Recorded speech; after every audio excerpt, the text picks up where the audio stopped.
Bom, como a gente sabe, hoje a gente tem aqui é, um, um tema aí que eu imagino que está transversal a toda a agenda do evento, né? Que são as Breakthrough Technologies, ou tecnologias talvez de alto impacto, como a gente pode chamar, ou disruptivas, né? Uma pauta aí fundamental para tudo que a gente está falando desse movimento de transição energética, evolução dessa agenda que a gente está discutindo ao longo dos 3 dias de evento.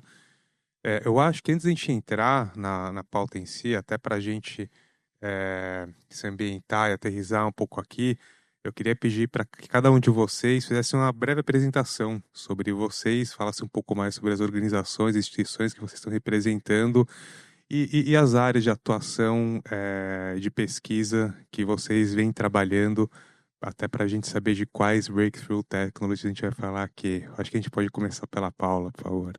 Obrigada mais uma vez à organização do evento, pelo convite, pela oportunidade e por todos aqui conosco nesse painel agora de manhã. Então, meu nome é Paula, eu sou engenheira química de formação, tenho mestrado em processos de separação de gases, atuo em projetos de pesquisa, desenvolvimento e inovação há mais de 13 anos e no mercado de gases renováveis há quase 8 anos. Eu falo hoje em nome da Neumann Esser e da Hytron. Nós somos, uma empresa de origem alemã, que tem quase 200 anos de experiência na área de compressores para gases técnicos. Nós estamos aqui no Brasil há quase 20 anos, com a nossa fábrica em Belo Horizonte, Minas Gerais, e com o nosso test center em Campinas, junto com a Hytron. Hoje, nós fabricamos nacionalmente equipamentos para geração de hidrogênio de baixo carbono, incluindo sistemas de eletrólise, sistemas de reforma e também compressores para os mais diversos gases. Então, é uma honra estar aqui no painel hoje com vocês. Bom dia, pessoal. Meu nome é Milad Schadman, sou professor da Engenharia Oceânica da COP, Universidade Federal do Rio de Janeiro, e eu sou coordenador executivo do grupo de energias renováveis no oceano, energias renováveis offshore, né? A gente trabalha com diversas fontes renováveis no mar, né? Incluindo eólica offshore, solar flutuante, energia de onda, gradiente térmico e energia de corrente oceânica. E a gente trabalha muito também com descarbonização das atividades de óleo e gás offshore, né? Os principais projetos de pesquisa e desenvolvimento que a gente trabalha nesse sentido. Também a produção de hidrogênio a partir dessas fontes renováveis, né? Um dos projetos que a gente tem trabalhado. E esse nosso grupo atua desde 2001 nessa área. Instalamos um dos primeiros projetos pilotos de energia de onda, né, dispositivos que geram energia elétrica a partir de energia de onda em 2012, né, no Nordeste do Brasil. Enfim, e hoje em dia a gente atua em diversas áreas, incluindo essas fontes renováveis. Bom dia a todos. Meu nome é Guilherme, sou sócio fundador da Tovia Surquímica. A Tovia Surquímica ela é uma deep tech localizada em São Carlos, interior de São Paulo. Somos especializados em nanotecnologia e nós temos 3 verticais de negócio. A Shield Nanotecnologia, onde nós vendemos aditivos nanotecnológicos, desenvolvemos, fabricamos e vendemos. A Shield Medical, onde trabalhamos produtos médicos hospitalares. E a Shield Clean Energy, que é o foco aqui na conversa de hoje, onde a gente desenvolve reformadores eletroquímicos de etanol para a produção de hidrogênio embarcado em veículos, tá? E geração de energia off-grid.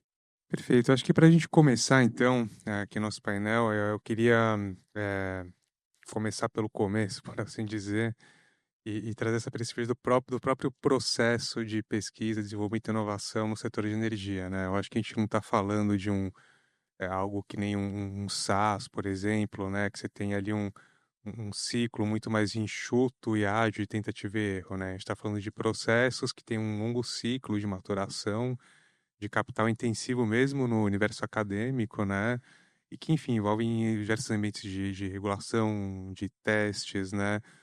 Não é algo simples. Eu queria entender um pouco mais de vocês daí, quais são as particularidades e desafios de atuar no mercado com essas características, principalmente quando a gente fala sobre breakthrough technologies. A gente está falando de uma melhoria incremental na cadeia, né? A gente está falando de algo que realmente mude o jogo e vai mexer com todas as pontas de uma cadeia complexa.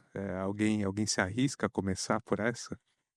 Eu sou um exemplo vivo disso, porque uma Deep Tech é uma empresa que vive de breakthrough technologies, né? Então, todas as nossas linhas e todas as nossas verticais de negócio estão relacionadas a isso, né?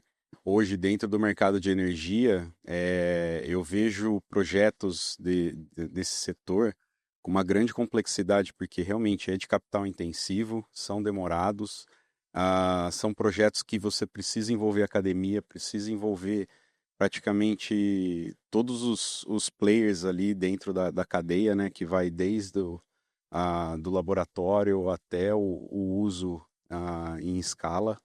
E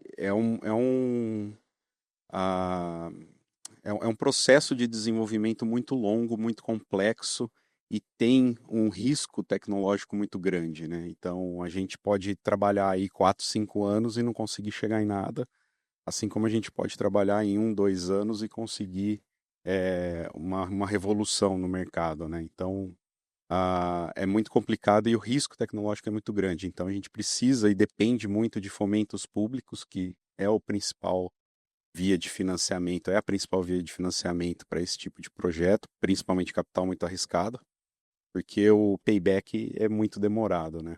Então, eu acho que esse é o principal desafio, é conseguir juntar todos os elos aí do mercado e conseguir levantar capital em todas as etapas. Bom, achei uma boa pergunta. Eu acho que a gente pode introduzir dessa forma. Qualquer produto inovador, do ponto de vista acadêmico, né, a gente tem um processo para a gente poder comercializá-lo, né? Se a gente considerar a classificação da NASA, a gente tem tabela de Technology Readiness Level, né, de nível de maturidade tecnológico, que ele considera 9 níveis, né? Começando pela concepção, né, uma ideia que eu tenho sobre um conversor de energia de onda inovador, né, um conceito. Aí eu tenho que aplicar modelos matemáticos, né, modelagem numérica, entender o desempenho desse sistema e depois tem que entrar na fase de testes laboratoriais, entender e validar os meus resultados numéricos, né, onde a gente chama TRL 4, que é a fase de Proof of Concept, né, prova de conceito. Até aqui tudo bem para a universidade, né? Os investimentos, né, normalmente dão conta, né, dessas atividades até TRL 4. Especialmente na minha área é um pouco mais difícil, porque a gente está falando sobre sistemas offshore, onde você precisa tanque oceânico, que a gente tem na COP, né, felizmente, mas não é uma infraestrutura laboratorial que qualquer universidade no mundo pode ter, né? E aí, a partir desse TRL4, já a gente vai ter modelos em escala reduzidas no ambiente relevante operacional, no mar, né? Tudo que entra no mar, todo sistema que a gente coloca no mar vai ser 3 ou 4 vezes, no mínimo, mais caro os sistemas na Terra. Então, esses são desafios da nossa parte, e aí depois a gente vai ter que começar a colocar a escala real no mar, até chegar no nível 9, onde nosso produto, que é energia elétrica, seja competitivo, né, em termos econômicos com as demais fontes renováveis no mercado de energia elétrica, né? Aí a gente tem um conversor de energia de onda que está gerando energia elétrica, compete com hidrelétrica, com solar, etc., né? Então, esse é o processo. E eu diria que 3 principais dificuldades, né? Investimento muito alto, né? A partir do TRL 4 para cima. A gente precisa infraestrutura laboratorial, que normalmente é infraestrutura cara, né? Que nem todas as universidades têm essa oportunidade, têm essa condição de ter essa infraestrutura. Nós temos, felizmente, no Brasil isso, né? E também multidisciplinariedade desses projetos, né? Por exemplo, a gente realizou um projeto de produção de hidrogênio a partir da eólica offshore. A gente precisou envolver 7 departamentos da COP. Mas a COP tem uma tem uma peculiaridade, geograficamente você anda uns 200 metros, você alcança 13 diferentes departamentos de engenharia, de nanotecnologia, mecânica, civil, oceânica, né? Então a gente também tem essa condição muito boa aí, vamos dizer, na COP. Então, resumindo, investimento alto, né? Infraestrutura laboratorial e multidisciplinaridade dos projetos são 3 grandes assim, desafios, vamos dizer. Mas a gente consegue muito bem superar isso, né, no Brasil.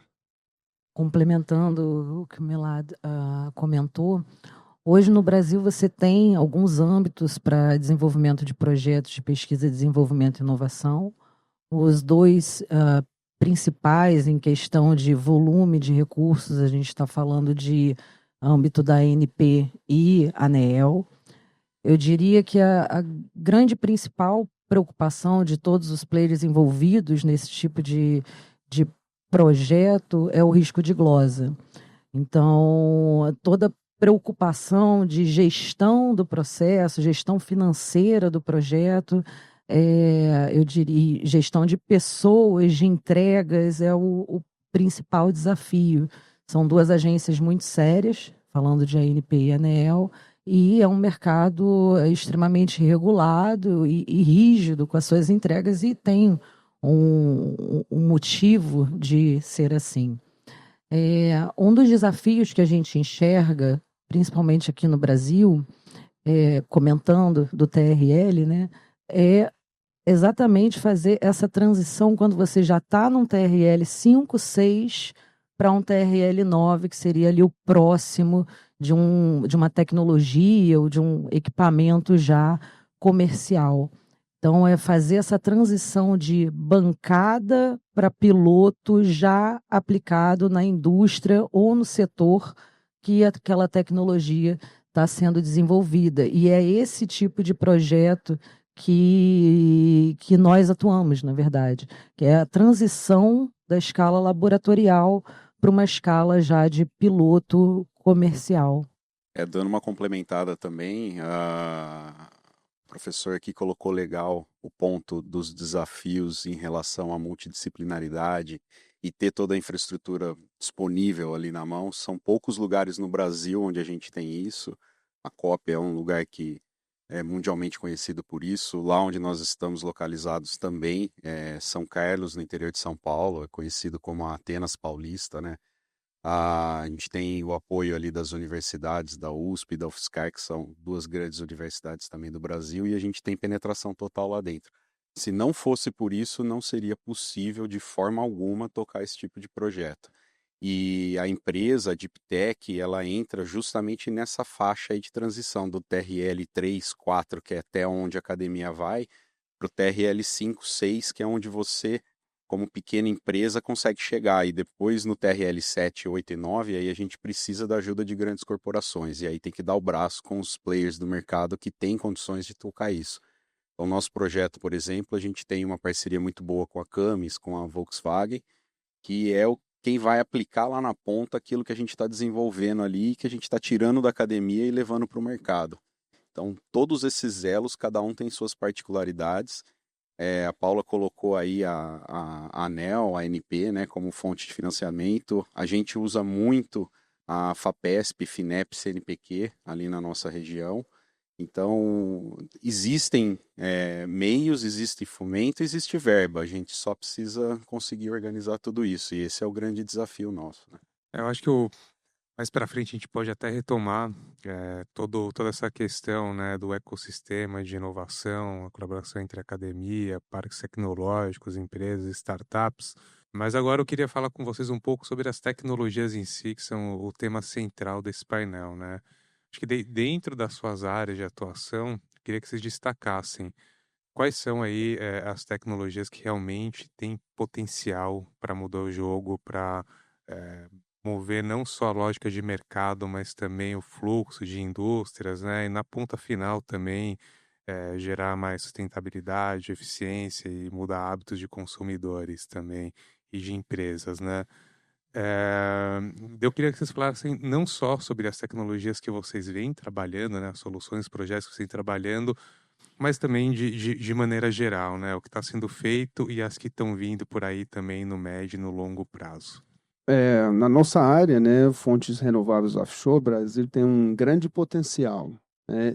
A gente pode dividir essas fontes em duas categorias, né? São fontes oriundas da água do mar, né, que são 6 fontes, né, energia de onda, corrente oceânica, maré, gradiente de salinidade e gradiente térmico do oceano. E a gente tem outras fontes que não são oriundas da água, mas são disponíveis no espaço oceânico, como eólica offshore e solar offshore. O Brasil tem grande potencial, especialmente sobre eólica offshore, que tá muito perto de começar essa indústria eólica offshore no Brasil, né? A gente tem 3 regiões, região Nordeste, né? Sudeste, Sul, né? São 3 hotspots, né? Onde tem grande potencial de eólica offshore no Brasil.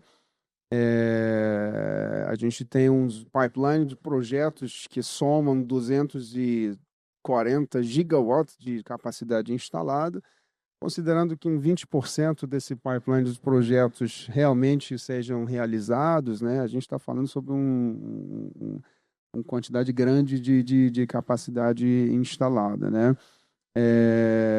Sobre as tecnologias, o que a gente está desenvolvendo nesse momento, né?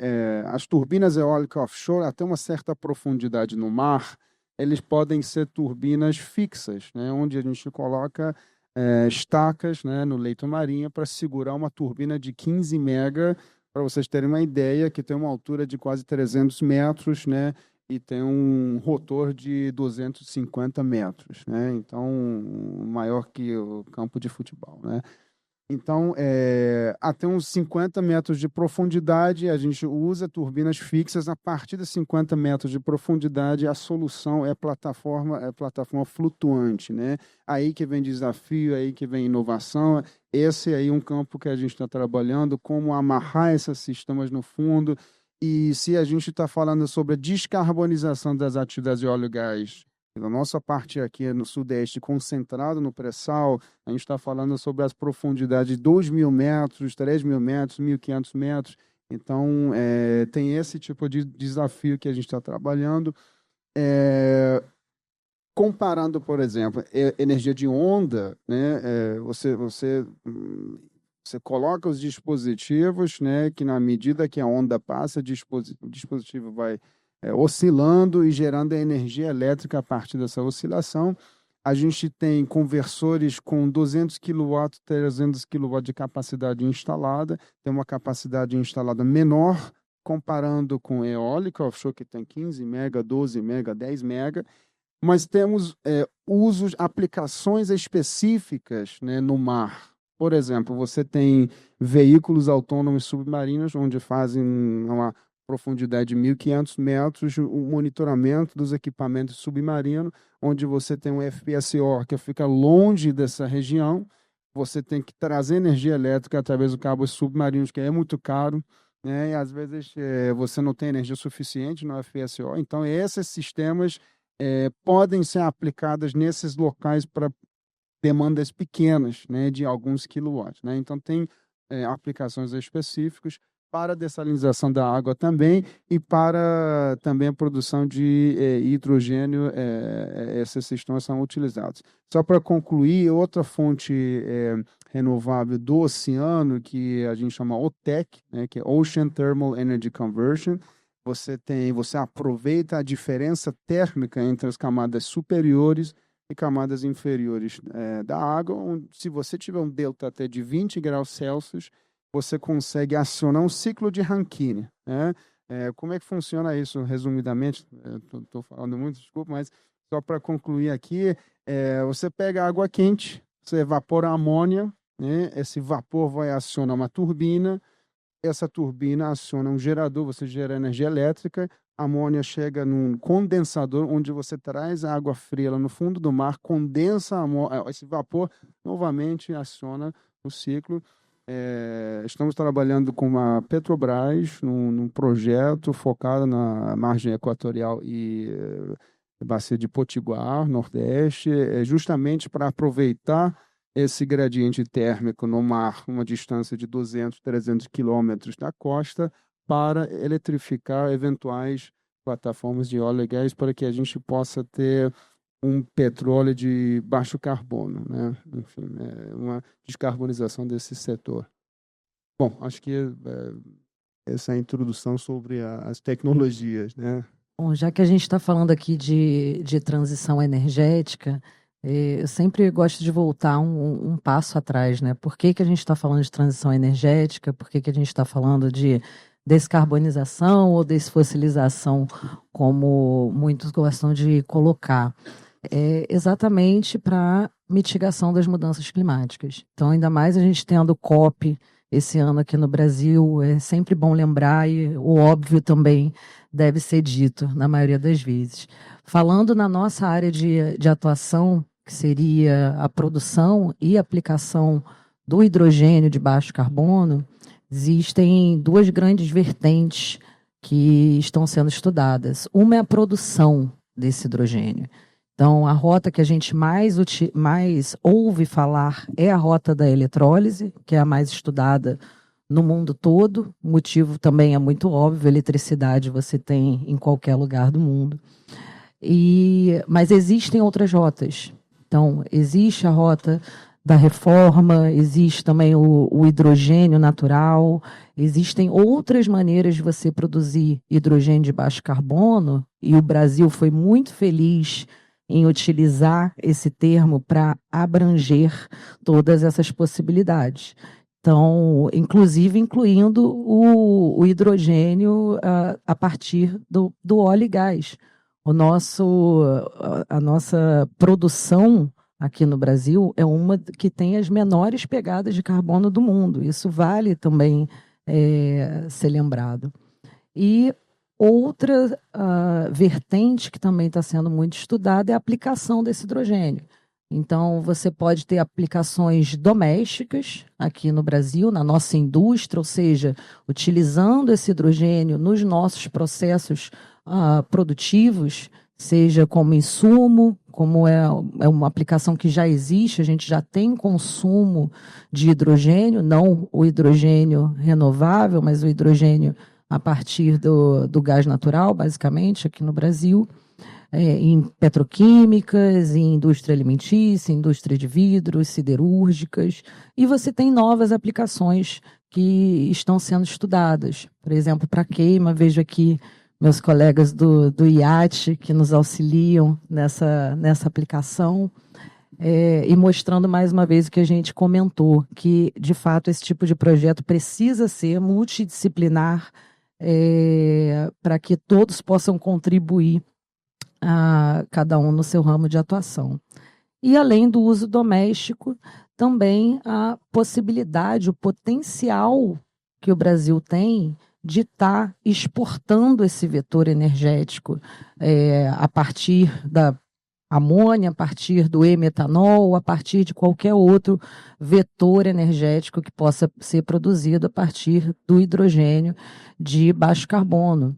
O Brasil ele tem uma matriz energética, uma das matrizes energéticas mais limpas do mundo, e quando a gente fala de matriz energética elétrica, a gente fica mais bonito ainda na foto. Então, normalmente a gente está sempre acima dos 90%, falando de produção de energia elétrica renovável aqui no Brasil, principalmente fontes hídricas, mas também eólica e solar.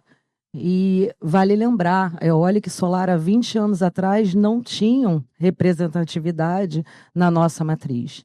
E olha a importância que teve o investimento e o desenvolvimento de projetos de pesquisa, desenvolvimento e inovação há 20 anos atrás, para a gente estar com a matriz elétrica diversificada da maneira que é hoje. Então, também já reforça a importância do tema e desse tipo de projeto para o desenvolvimento de uma nova matriz. Eu vou falar um pouco mais das aplicações que a Toviesur e a Shield buscam no mercado, né? Vou ser bem direto ao ponto. A gente atua em duas vertentes principais. A primeira é no mercado de mobilidade, E eu gosto de falar que não existe uma tecnologia disruptiva nesse mercado. Não vai acontecer isso nos próximos 5 ou 10 anos. O que vai acontecer e o que nós vamos ver é uma mudança completa de hábitos, de paradigmas que a gente está acostumado hoje, né? Hoje você tem o veículo que você para num posto de abastecimento, abastece e anda com ele, seja aéreo, ferroviário ou próprio veículos urbanos, né? Mas cada um tem uma necessidade diferente. E a gente já tem algumas soluções que estão prontas e a gente não precisa ficar batendo muito cabeça, né? Por exemplo, o etanol. O etanol hoje, o E100 na mobilidade urbana é perfeito. Você tem ali um combustível de baixo carbono, não gera gases de efeito estufa e a pegada dele é muito baixa, né? Precisa ficar batendo muita cabeça ali. Os veículos a bateria, bom, alguma coisa eles conseguem suprir a curto prazo, a longo prazo, talvez você tenha um uso deles focado mais na mobilidade urbana mesmo, distâncias curtas, por conta da baixa autonomia. Venham talvez novas tecnologias em relação a esse armazenamento. E o hidrogênio, para que ele serve, né? Aonde a gente vai aplicar? A gente vai aplicar o hidrogênio em tudo? A gente vai mudar completamente a matriz nacional? Não vai. São algumas aplicações específicas. No caso da Shield, a gente aplica ele no desenvolvimento do nosso reformador de hidrogênio é focado para veículo pesado. Por que veículo pesado? Porque o veículo pesado hoje é movido a diesel e não tem nenhuma alternativa. Esse sim é um dos grandes contribuintes aí para a emissão dos gases do efeito estufa, né? E não existe alternativa para ele. E aí a gente precisa esperar toda uma estrutura de hidrogênio ficar pronta para poder desenvolver o veículo a hidrogênio? Não, vamos tentar usar o que a gente já tem, que é onde a gente está trabalhando. Então a nossa proposta é desenvolver um equipamento que vai converter o etanol em hidrogênio a bordo do veículo. Ou seja, você continua com o velho hábito de utilizar os postos de abastecimento para encher o tanque do veículo, mas esse veículo vai sair de uma plataforma de combustão interna para uma plataforma elétrica. E aí a gente consegue resolver um problema específico do mercado. Então, a visão que eu quero passar é que assim, cada aplicação vai ter uma solução diferente. Eu não sei quais vão ser essas soluções, é isso que a gente precisa estudar. Mas as tecnologias já estão aí. A tecnologia que a gente está usando, ela já vem sendo estudada desde a década de 70, para vocês terem uma ideia. O pessoal da USP de São Carlos são os pioneiros nisso, começaram a estudar essa conversão eletroquímica de etanol para hidrogênio lá atrás. E hoje é que você está vendo a aplicação disso. Então a gente precisa trazer no mercado pessoas que conseguem buscar essas tecnologias e viabilizar elas e cada qual com sua aplicação. Eu acho que esse é o grande breakthrough que a gente vai ver aí nos próximos anos. Cada aplicação vai ter uma solução diferente. Eu gosto muito de falar que o futuro não é elétrico, o futuro é eclético. A gente vai ver várias soluções diferentes em várias aplicações diferentes. E o segundo mercado que a gente tem batido muito é na geração de energia off-grid, né? Então, hoje, com os data centers, com o uso de inteligência artificial, até o uso doméstico, tem aumentado muito o consumo de energia nesses pontos. Com a pandemia, você acabou adiantando, né, esse uso de nuvem, cloud computing, e o número de dados que a gente precisa armazenar subiu muito, então esse consumo de energia também, e para essa geração off-grid de energia, a gente tem soluções eólicas, soluções solares, mas elas dependem de alguns fatores ambientais que você não consegue garantir o fornecimento 100%. Então, aí essas empresas recorrem ao gerador a diesel, que também é outro grande problema, que não existe outra solução para ela, e a gente está batendo também aí com a produção de hidrogênio nessa aplicação. Então, acho que são essas duas vertentes aí que eu queria expor aqui como breakthrough technologies, mas que vocês mantenham a visão de que cada aplicação vai ter uma solução diferente. E é isso que a gente precisa ter em mente, abrir os horizontes e começar a olhar, não que uma seja melhor que a outra, mas que cada uma vai ter a sua aplicação. E aí, dentro de todas essas aplicações que a gente falou aqui, tecnologias, você e a Paula citaram aí a eletrólise para a produção de hidrogênio de baixo carbono, né? O hidrogênio, como a gente sabe, ele tem um potencial para ser um dos grandes protagonistas entre todo esse leque, né, de tecnologias que a gente está falando, para construir esse futuro mais sustentável de transição energética. Mas como a Paula falou, a gente tem aí várias rotas de produção além da eletrólise, né? E aí eu queria que vocês falassem se você acha que o mercado está olhando essas possibilidades como deveria, qual a importância da gente discutir essas outras rotas. O Brasil vai ser um vetor importantíssimo no mundo nesse sentido, com certeza, porque o que a gente tem visto e tem sido demandado é a conversão de biomassa, né? Então, a gente pegar fontes renováveis de energia e transformá-las em hidrogênio. No nosso caso, a gente usa o etanol, por quê? Porque nós estamos no Brasil e etanol está amplamente disponível aí nos 4 cantos do país, né? Mas você tem trabalhos aí que conseguem fazer essa conversão a partir de qualquer biomassa. Então, a gente já está estudando, a gente não aplica isso a nível comercial ainda, mas a conversão de glicerol para hidrogênio também. Porque o glicerol ainda tem um excedente dele no mercado por conta da produção de biodiesel, que ainda pode aumentar ainda mais. Então, a gente vai ter que fazer alguma coisa com esse insumo que vai começar a sobrar bastante no mercado. Então, eu acho que a conversão de biomassa para fontes de alta energia, de alta densidade energética, como o hidrogênio, é o que a gente tem que esperar aí para o futuro, e o Brasil é um protagonista nesse campo, né? Respondendo sua primeira pergunta, se nós estamos olhando da maneira que nós deveríamos para as demais rotas de produção de hidrogênio, além da eletrólise, no meu ponto de vista, como Paula, estando à frente da área comercial e desenvolvendo e checando essas oportunidades, o que tem sido buscado pelo mercado, eu diria que não. Hoje, mais de 95% da minha demanda ela é focada na parte de eletrólise, e isso vem do mercado para nós. Qual a importância de nós olharmos as demais rotas? Nós temos um país de dimensões continentais. O Brasil é muito grande e é muito rico. Cada localidade com o seu potencial energético particular. Então, você tem o Nordeste com grande incidência de sol, de vento. No sul do país também você tem vento, também tem biomassa. Você tem etanol também, que é um tipo de biomassa. A gente precisa olhar com carinho essas potencialidades, porque também não adianta eu estar produzindo o hidrogênio no Nordeste e carregando ele num caminhão a diesel para o sul do país, onde vai precisar desse hidrogênio de baixo carbono.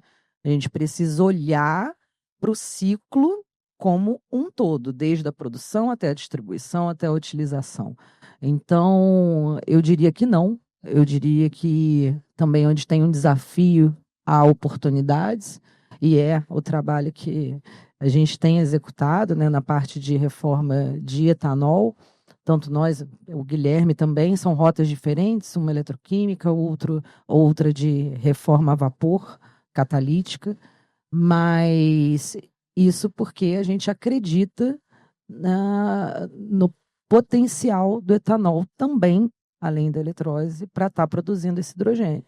Então, como foi comentado, a gente já tem uma infraestrutura desenvolvida para o etanol. O etanol, diferente do hidrogênio, ele é líquido, fácil de ser transportado, já traria ali um benefício para uma dificuldade do hidrogênio, que é a questão do armazenamento e da distribuição.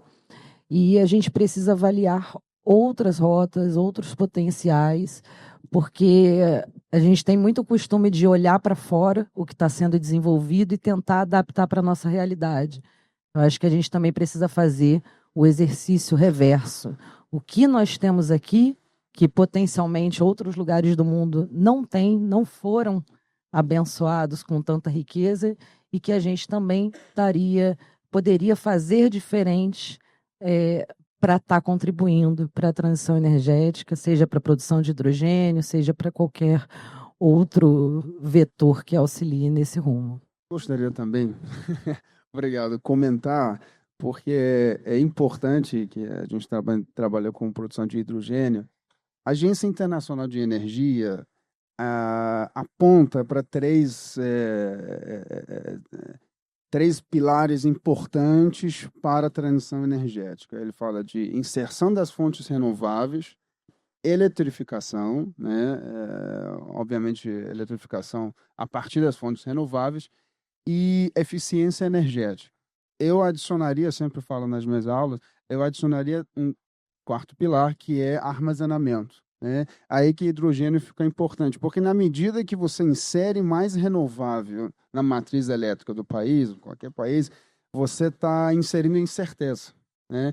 Fontes renováveis não são despacháveis. O que significa isso? Significa se a rede elétrica precisa de X quilowatt-hora, megawatt-hora de energia, você, através da termoelétrica, você consegue ter isso num determinado prazo, um determinado tempo, né? Ou você pode até brincar com hidrelétrica e ter essa energia, mas você não pode exigir isso do vento, né? Vento você pode prever de uma certa forma, mas você não consegue acertar exatamente. Então, energias renováveis, solar também não são despacháveis.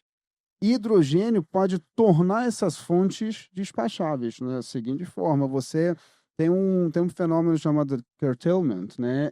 Você tem uma demanda, você tem um parque eólico que está gerando um certo nível de energia para atender essa demanda. Se você produzir mais que essa demanda, você não pode inserir, né? Você não pode inserir essa energia na rede, porque a rede não vai aceitar isso. Então, você ou tem que jogar fora, né? Ou você pode, né, através do processo de eletrólise, gerar hidrogênio. Armazenar esse hidrogênio, aplicar diretamente na indústria, ou armazenar e depois, através do pilhar combustível, né, converter para energia elétrica, porque através disso você consegue, através de produção de hidrogênio, armazenamento, você consegue armazenar grande quantidade de energia, vamos dizer assim, e por um tempo mais longo, né? O que você normalmente não consegue alcançar através de baterias convencionais, são muito caras também. Então, a importância de hidrogênio no sentido de viabilizar, né, as fontes renováveis e, consequentemente, né, contribuir dessa maneira para que a gente possa alcançar as metas de transição energética, né? Perfeito. Antes de passar para a nossa próxima pergunta, eu queria lembrar aqui que a palavra está aberta para vocês, caso alguém queira fazer alguma pergunta, participar da conversa aqui, só levantar a mão que a gente leva um microfone para vocês, tá bom? Voltando aqui, né, a gente estava falando um pouco antes de entrar, né, nas breakthroughs, dessa importância desse ambiente de colaboração, né, entre academia, governo, startups, grandes corporações. A gente, né, falou aqui sobre alguns exemplos positivos de colaboração e financiamento, né, o Guilherme falou de São Carlos, o Mila estava falando, né, dessa infraestrutura que existe na COP. Mas também, como vocês falaram, né, como a Paula falou, é um país, é um Brasil enorme, com diversas realidades, assim, continentais e com diversas características regionais, né, cada um com a demanda específica de energia e de realidade e ecossistema. Eu acho que eu estou fazendo esse preâmbulo todo para fazer uma pergunta simples, na verdade, né, que pensando aí nesse ecossistema de inovação, nesse ambiente de colaboração, num setor, né, que já é complexo, como a gente falou, ainda mais falando de deep techs, né? Como é que vocês veem aí a qualidade dessas articulações entre esses agentes fundamentais para a gente criar tecnologias com alto potencial de impacto, de transformação? Bom, é de suma importância. Todos os projetos que a gente tem hoje de PDI, eles envolvem diversos players, cada um ali na sua área de expertise de atuação. Então, eu vou dar alguns exemplos. A gente tem o projeto com a Repsol, se eu não me engano, até o próximo painel vai ter a participação, que foi o primeiro projeto da Repsol no mundo a estar produzindo combustível sintético. Então, olha a capacidade, de fato, aqui do nosso corpo acadêmico brasileiro, dos nossos cientistas, dos nossos profissionais do mercado. Realmente me deixa muito feliz, assim, poder fazer parte de projetos como esses. Então, você tem a Repsol com o desafio, com o estudo, a tecnologia aplicada, o direcionamento, a estratégia. Você tem a academia trabalhando na parte de desenvolvimento tecnológico. Você tem ICTs, você tem outras empresas, startups envolvidas ali, desde a parte do desenvolvimento do catalisador até a parte de construção desse equipamento, que não são equipamentos disponíveis no mercado ainda estão num nível de TRL 7, que precisa evoluir. Então, tem outro projeto que a gente estava falando da reforma do etanol, né? Um projeto que fica hoje o primeiro piloto de reforma de etanol para a produção de hidrogênio de baixo carbono na mobilidade. É o primeiro projeto no mundo também que está fazendo. Se a gente pensar que os os dois primeiros, né, principais produtores de etanol hoje, Brasil e Estados Unidos, a gente precisa usar o nosso recurso para além das aplicações convencionais do etanol. Existem também outras aplicações, como a produção de hidrogênio. Então, esse projeto ele é em parceria com a USP, com o Senai CETICT, aqui do Rio, com a Shell, através da Raizen, né?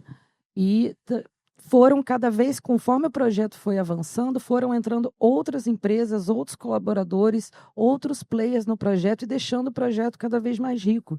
Foi o caso da Toyota, que entrou foi a última inserção do projeto, que entrou com a parte de mobilidade, com a parte do veículo do Toyota Mirai.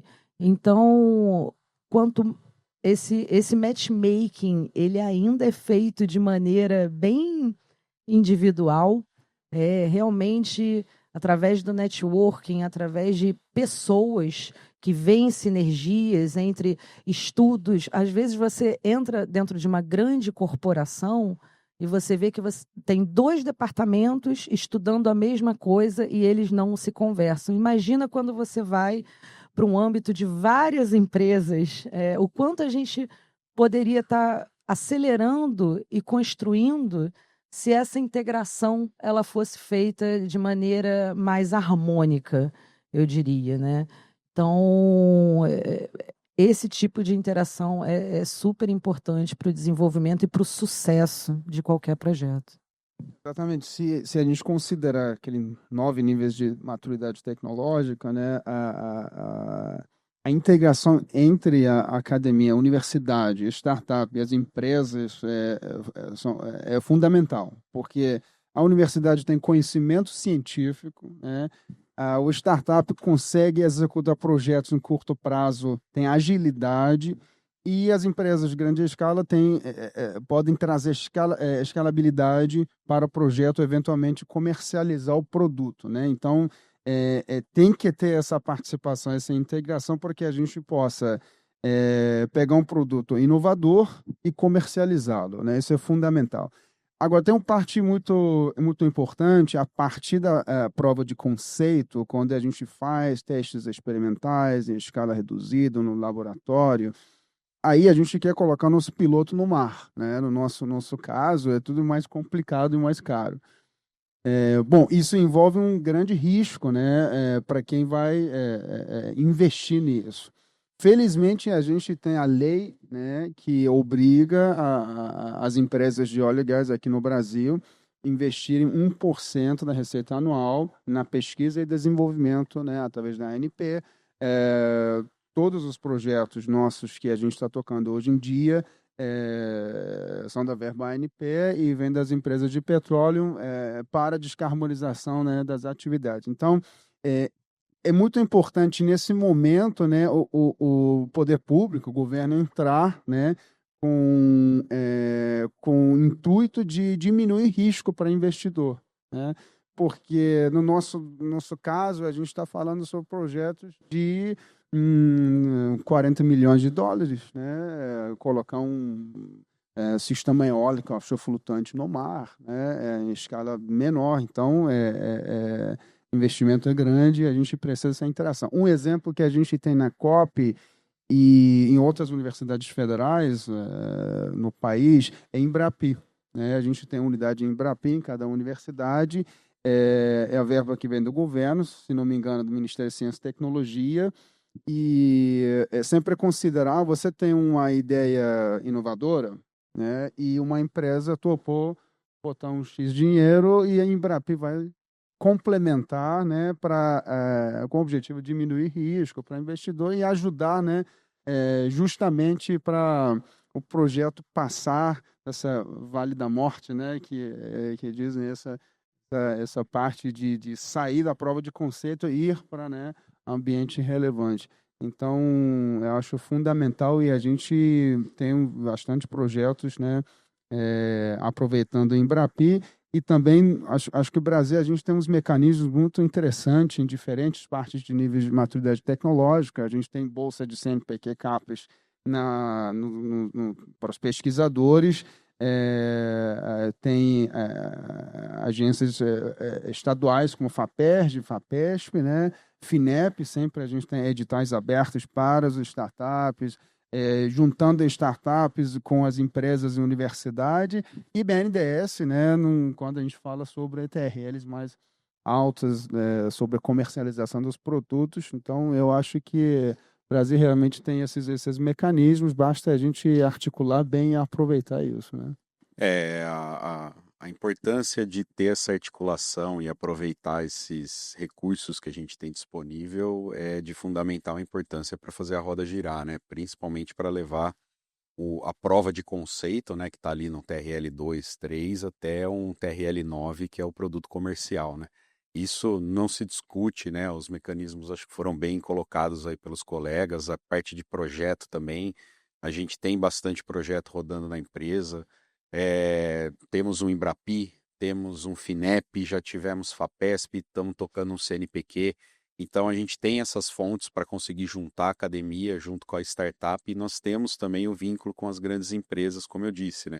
Então a Paula colocou bem também a questão de, você vai fazer um projeto desse inovador, não tem nada pronto no mercado, tudo você tem que desenvolver.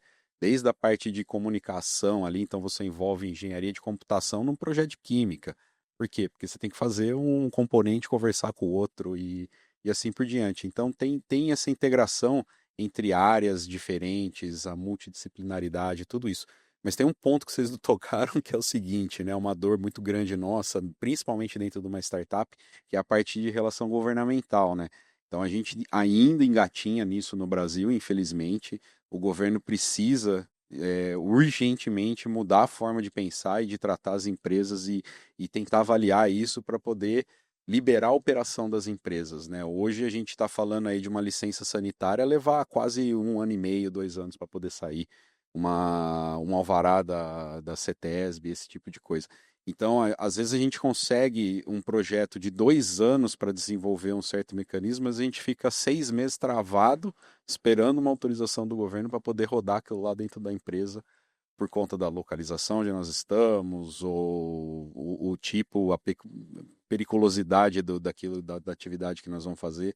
Eu acho que assim, o Brasil está aprendendo muito rápido a trazer as tecnologias da universidade para o mercado, porque a gente estava anos-luz atrás de países mais desenvolvidos, como os Estados Unidos, por exemplo, que já faz isso há muitos anos. A gente tem feito isso muito intensamente nos últimos 10, 15 anos.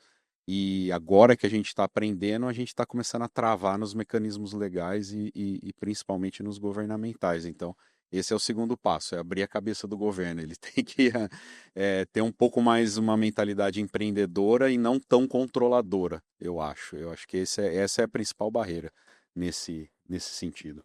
Perfeito. A gente tem mais alguns minutinhos de conversa, então falar para quem estiver assistindo a gente aqui, se alguém tiver uma pergunta, o momento é agora, tá? Tem um ali. Bom dia a todos, estão me ouvindo? Sim, sim. Bom, eu sou o Lucas, eu sou engenheiro de controle de automação na Petrobras. A minha pergunta vai, acho que direcionado mais ao professor Milad. É, qual que você acha que é a importância de profissionais, por exemplo, da Petrobras, estarem mais inseridos nessa parte de pesquisa em relação à transição energética? Porque eu vejo muito, pelo menos no meio lá, que eu trabalho com o pré-sal, eu vejo muitas pessoas preocupadas com problemas do dia a dia, que são muitos e muito atarefados, e eu sinto que carece ainda das pessoas se interessarem mais por pesquisa, por se especializarem e vislumbrarem também oportunidades de pesquisa em transição energética. Eu queria saber como você acha que seria essa integração entre profissionais que buscam pesquisa, já falando aqui a pessoa que está realmente se querendo para pesquisa, como que seria, como que você acha, qual seria a importância nesse sentido de profissionais que buscam se especializar e pesquisar transição energética? Obrigado pela pergunta. Na verdade, a gente na COP, a gente é muito privilegiado, né? A gente fica perto do CEMPES, Centro de Pesquisa Petrobras. São nossos ex-alunos, né? Enfim, da UFRJ, USP, outros federais, enfim, estaduais. Mas a gente sempre fica feliz quando a gente fecha um projeto com Petrobras, porque a gente sabe que a gente vai ter uma interação muito forte, intensa com engenheiros lá no CEMPES, porque eles têm uma visão, né? Eles estão conectados com o pessoal que na prática estão executando, né? Estão operando, e eles sempre trazem essa visão prática para a gente, e a gente tenta captar a demanda e buscar soluções tecnológicas através dos métodos científicos que a gente tem para as soluções para os problemas reais, né? Então essa é uma vantagem que a gente tem, e normalmente projetos que a gente realiza de P&D com Petrobras andam mais rápido, né? Sob o ponto de vista progresso técnico-científico, e a gente consegue publicar mais, né? E a gente cresce junto, né? A academia aprendendo com o pessoal que está operando e o pessoal do SEMPES também com a gente. Então, eu acho que essa interação é fundamental, né? Para a gente poder inovar, mas uma inovação que não fique só num documento de patente lá, mas uma inovação que tenha aplicação, né? Um exemplo de HICEP, né? HICEP é um sistema de específico de separação submarina, da produção de petróleo e tal, foi o fruto, né, da colaboração do SEMPES, Petrobras, com a academia, e eu acho que nesse sentido é muito importante. A gente oferece uma disciplina sobre energias renováveis no oceano, desde 2015 estou ministrando essa disciplina. Então, o pessoal da Petrobras normalmente participa como ouvinte nessa disciplina, tem essa troca de informações e experiência, enfim, eu acho que nesse sentido é muito importante essa interação, e a gente realmente tem esse privilégio aí na COP. A gente comentou muito, Milad, todos nós, Guilherme também, sobre TRL. E uma fase muito crítica que nós temos durante o desenvolvimento de projetos de PDI é exatamente quando esse projeto precisa ser testado num ambiente relevante, né? Que foi o que a gente comentou. Então, ele precisa ser incluído no campo, na operação. E aí, normalmente, na maioria dos casos, você acha uma resistência, porque você tem ali, vamos dizer, uma planta, uma fábrica operando, gerentes que precisam ter a produção, entregas, né, contratos cumpridos, e aquele medo, aquele receio do algo novo que pode atrapalhar a operação normal daquela fábrica, daquela usina, daquela operação. Então, é muito importante jovens engenheiros como você saberem se interessarem, entenderem a relevância desse tipo de desenvolvimento, desse tipo de projeto, para facilitar exatamente essa etapa. Então, é muito bacana essa sua colocação. Obrigado. Bom, gente, a gente está chegando ao finalzinho da nossa conversa. O relógio já ficou amarelinho ali, avisando a gente. Mas para a gente fechar, eu acho que a gente também, um tema que eu gostaria de abordar seria a inteligência artificial, né? Acho que é inevitável que a gente não fale, se não tem IA, não tem painel. Então, eu queria que vocês falassem um pouco de maneira geral, como é que vocês veem aí o impacto desse novo ciclo de inteligência artificial que a gente está vivendo, seja como uma facilitadora, impulsionadora, desses movimentos de inovação disruptiva que a gente está falando aqui.